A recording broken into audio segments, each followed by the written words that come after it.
সুপ্রিয় বন্ধুরা, আমি আপনাদের সাথে এনসিপির বিষয়ে একটি সংবাদ শেয়ার করব। কারণ এনসিপি তো সারা বাংলাদেশে তোলপাড় চলছেই সবসময়। আজকে তো অনেকগুলা ইস্যু আছে। হাসনাত আব্দুল্লাহর ফেসবুক স্ট্যাটাস এবং আসিফ মাহমুদ টেলিভিশনে সাক্ষাৎকার দিয়েছেন এবং হাঁড়ি অনেক কিছুই ভেঙেছেন। সেগুলো নিয়ে চলছে।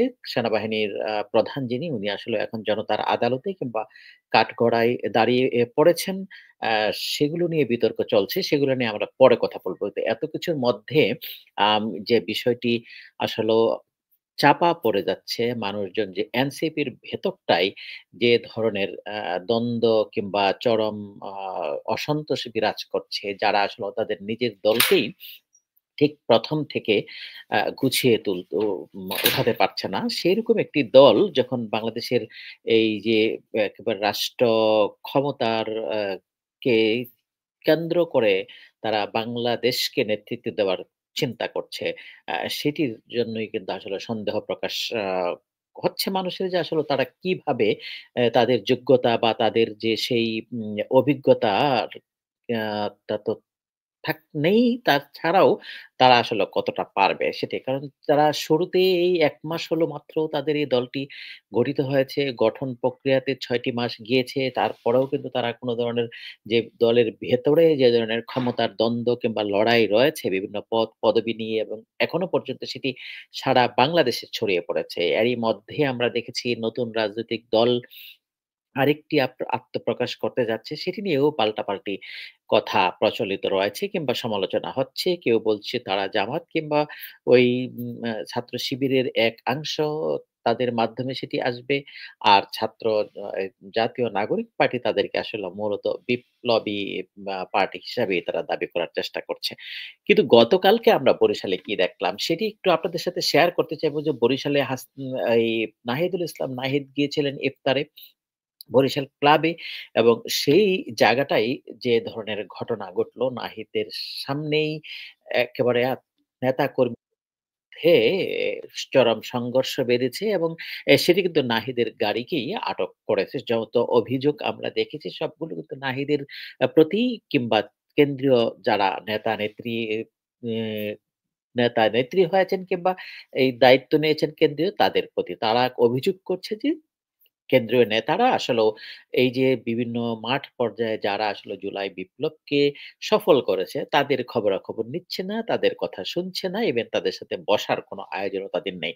কি আছে তাদের? তারা আসলে ফোনে কিংবা WhatsApp এ শুধুমাত্র যে সমস্ত নেতা তারা নির্ধারণ করেছেন, তাদের মতো করে বিভিন্ন জায়গায় তারা কাউকে দায়িত্ব দিয়েছেন। শুধু তাদের সাথেই তারা কথা বলে, এবং তাতে আসলে প্রকৃত তথ্য কিংবা মাঠের যে সমস্ত প্রত্যাশা এবং সঠিক মূল্যায়ন সেটি হচ্ছে না। সেই কারণেই তারা এই আটক করেছে নাহিদকে, এবং সে কোনোভাবেই বেরোতে পারছিল না। পরবর্তীতে তাদের একদল কর্মী তাকে বের করার জন্য চেষ্টা করেছিল। গাড়ি আটকা পড়েছে। তাকে ভুয়া বলে স্লোগান দিয়েছে। অবশেষে পুলিশ এসে তাকে ওখান থেকে বের করতে হয়েছে। আমরা একটু আ দেখে আসি খবরটি, তারপরে অবশ্য আমরা কথা বলব।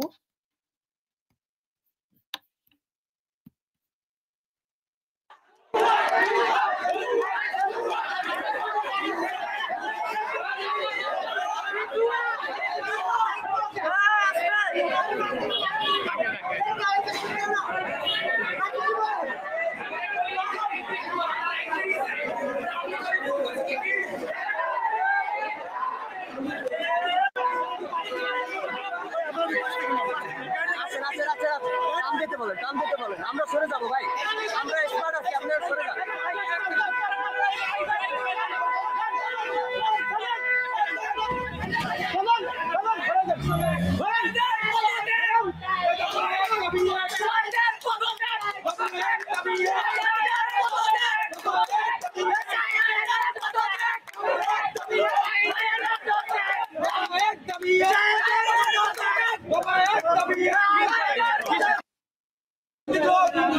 সাত মাস হয়ে গেছে, অথচ এই বরিশালে কোন নেতৃবৃন্দ আসছে আমাদের সাথে 5 মিনিট বসে কথা বলেন।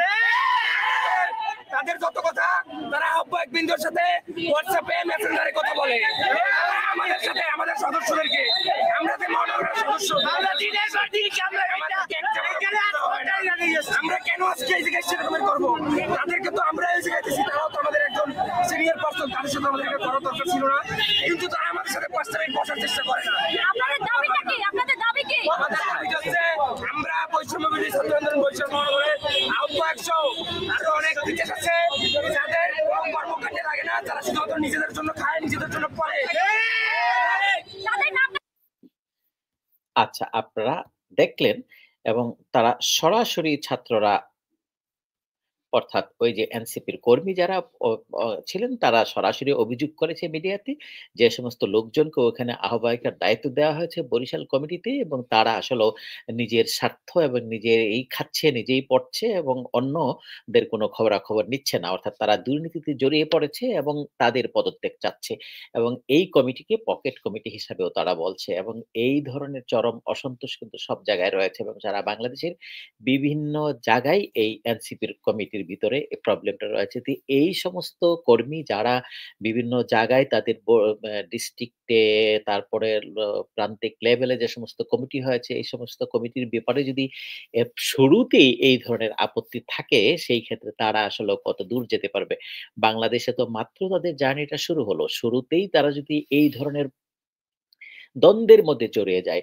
তাহলে পুরো একটি সময় তারা যে নতুন বাংলাদেশকে নতুন ব্যবস্থা দেওয়ার কথা বলছে, সেটি তো কোনো লক্ষণ দেখা যাচ্ছে না এবং সেটি কিন্তু একেবারেই শুরুতেই গুড়ে বালি হয়ে গেছে এবং বাংলাদেশের মানুষ হতাশ হওয়া ছাড়া আর কোনো উপায় কিন্তু থাকছে না। কারণ কোনো একটা জায়গায় তারা আসলে স্ট্রংলি তাদের পলিটিক্যাল যে প্রমিস যে তারা যে নতুন একটি রাজনৈতিক দল সেটি বুঝার কোনো উপায় নাই। তারা অন্যান্য সেই বিএনপি তারপরে জামায়াতে ইসলাম কিংবা আওয়ামী লীগের মতোই একটি রাজনৈতিক দলে রূপান্তরিত হয়েছে। তাছাড়া কোনো ক্ষেত্রে আমি বলব যে আরো বেশি ওয়ার্স্ট হয়েছে। কারণ তারা তো নতুন, এই নতুন অবস্থায় তাদের যে ধরনের ফুটিং দরকার ছিল, তারপরে স্ট্রাকচারটাকে স্ট্রং করার জন্য তাদের অনেক ধরনের এখন তো মাত্র শুরু হয়েছে আলাপ আলোচনা করে পলিটিক্যাল এজেন্ডা গুলা ঠিক করা, মাঠ পর্যায়ে কর্মসূচিগুলা দিয়ে জনসম্পৃক্ততা কিভাবে বাড়ানো যায় সেগুলার দিকে খেয়াল করা দরকার ছিল। সেটির প্রতি তো তাদের কোনো খেয়াল নাই। তাদের খেয়াল আছে শুধুমাত্র এখন যে অভিযোগগুলা আসছে আমরা ডকুমেন্টারি দেখছি বিভিন্ন মিডিয়াতে এবং সেগুলো কিন্তু ওই যে তাদের একেবারে ক্ষমতা কেন্দ্রিক তারা টেন্ডারবাজি করছে, বিভিন্ন ধরনের বদলি করছে, ঘুষ-বাণিজ্য করছে, লেনদেন করছে, ব্যবসা-বাণিজ্য দখল করছে। এই সমস্ত ইস্যুগুলা কিন্তু উঠছে এবং আমরা সেটি নিয়েই কিন্তু বাংলাদেশ শঙ্কিত। জানি না এই কি অবস্থা হবে। এর মধ্যেই এখন আবার যে বিষয়টাতে নতুন করে বিতর্ক শুরু হয়েছে সেনাপ্রধান এবং এই বাংলাদেশ প্রসঙ্গে বিশেষ করে সেনাপ্রধান আ এর পক্ষ থেকে অথবা এই সেনানিবাসের পক্ষ থেকে আওয়ামী লীগকে রিফাইন্ড আওয়ামী লীগ নামে আরেকটি আওয়ামী লীগের প্রস্তাবনা দেওয়া হয়েছিল বলে তারা আজকে প্রকাশ করেছে সেটি নিয়েও কিন্তু বিতর্ক উঠেছে এবং সেটি নিয়ে সারা বাংলাদেশ তোলপাড়। যে রাজনৈতিক দলগুলো তারা এখন আর সেই বৈষম্য বিরোধী রাজনীতি প্ল্যাটফর্ম নেই। যদিও তাদের বিরুদ্ধে বৈষম্য বিরোধী ব্যানার থেকে আসলেও তারা নিজেরাই পার্টির যে কমিটি গঠন করা হয়েছে সেগুলোর মধ্যে বৈষম্যের কথা উঠছে, অভিযোগ করছে। সেটার থেকে তারা বেরিয়ে আসতে পারেনি। কিন্তু এখন এই যে রাজনৈতিক দল হিসেবে যে ধরনের আচরণটি হওয়া দরকার সে বিষয়টাও কিন্তু এখন আলোচনায় এসছে। যে কি ধরনের আলাপ আলোচনা পর্দার আড়ালে নেগোসিয়েশন রাজনীতিতে অনেক কিছু হয়, দেশের স্বার্থে হয় অনেক কিছু। রিফাইন্ড আওয়ামী লীগের কথা যেটি বলা হচ্ছে সেটি কিন্তু ১ম থেকেই বিএনপির পক্ষ থেকে বলা হয়েছে যে আওয়ামী লীগকে যেহেতু নিষিদ্ধ করা হয় নাই, বিএনপি আওয়ামী লীগকে নিষিদ্ধ করার কেউ নাই এবং প্রধান উপদেষ্টার পক্ষ থেকে বারবারই কিন্তু ১ম থেকেই বলা হচ্ছিল যে কোন রাজনৈতিক দলকে নিষিদ্ধ করার পক্ষে আ প্রধান উপদেষ্টা নন এবং আওয়ামী লীগকে নিষিদ্ধ করার ব্যাপারে তাদের কোনো পরিকল্পনা নাই। অবশেষে উনি কিন্তু এই বক্তব্যটিও দিয়েছেন এবং আজকে সেটা নিয়েও কিন্তু সেই এই এনসিপি জাতীয় নাগরিক পার্টি সেটি প্রতিবাদ জানিয়েছে এবং এটিই বোধহয় ১ম তারা এই যে প্রধান উপদেষ্টার বিরোধিতা করে বা কথা বললেন। রাজনৈতিক দল হিসেবে সেটি ঠিক আছে। তাদের রাজনৈতিক দলের একটি অবস্থান আছে এবং থাকা উচিত। কারণ তারা সরকারের পার্টনার, তারা রাজনৈতিক দল হিসেবে বাংলাদেশের যেকোনো বিষয়ে তাদের প্রতিবাদ মুখর তাদেরকে হতেই হবে। কিন্তু আমার প্রসঙ্গ যেটি আজকে যে এনসিপি সার্কাসে পরিণত হয়েছে বাংলাদেশের বিভিন্ন জায়গায় এই যে তাদের মধ্যে যে ধরনের সংঘর্ষ জড়িয়ে আছে এগুলো পত্র-পত্রিকায় আসছে। এখন মানুষ অনেকেই হয়তো প্রশ্ন তুলছে এনসিপি কি আসলে সার্কাস দল হিসাবে পরিণত হবে কিনা? যেটি এই যে কিংস পার্টি বলা হচ্ছিল কারণ সরকারের সমর্থনে যদি আস্তে, আস্তে যায় কারণ যে ধরনের সাংঘর্ষিক পরিবেশে সেনা এবং এনসিপি এবং অন্তর্বর্তী সরকারের মধ্যে জড়িয়ে পড়েছে, সেটি ভবিষ্যৎ কোন দিকে যাবে আমাদেরকে আরেকটু অপেক্ষা করতে হবে। ভালো থাকবেন দর্শক। আপনারাও মতামত দিতে পারেন।